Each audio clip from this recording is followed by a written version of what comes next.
અરવલ્લી જિલ્લામાં ઓગસ્ટ માસના પ્રથમ અઠવાડિયા સુધી જરૂર કરતાં વધારે માત્ર 42% જ વરસાદ વરસતા ખેડૂતો ચિંતામાં મુકાયા છે.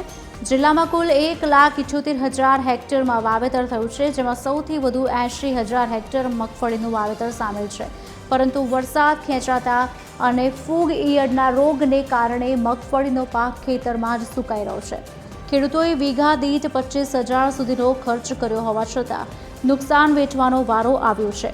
ખેડૂતોને આ વર્ષે વીઘા દીઠ 15,000 રૂપિયાનું ઉત્પાદન મળે તેમ પણ નથી. ત્યારે ખેડૂતો હવે મુશ્કેલીમાં મુકાયા છે. વિસ્તારની અંદર મગફળીનું ખૂબ મોટા પ્રમાણમાં વાવેતર થયેલું છે. અત્યારે વાતાવરણમાં વરસાદની ખાસ જરૂર હોવાથી વરસાદ ખેંચાતા મગફળીની અંદર રોગ જીવાત ફૂગનું પ્રમાણ જોવા મળી રહ્યું છે. તો અમારે એના માટે અમે ખૂબ પ્રયત્ન કર્યા છે. દવાઓ સ્પ્રે, ઓર્ગેનિક ખાતર ના બધા લીધા છે, છતાં પણ હજી કોઈ કંટ્રોલ થાય એવું લાગતું નથી.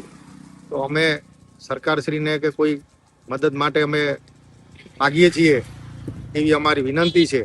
અમે અમારા ખેતરમાં મગફળીનું વાવેતર કરેલું છે 30-35 વીઘા જેવું, અને બધા એરિયાનું અને કંપાનું થઈને 100-125 વીઘા જેવું મગફળી છે.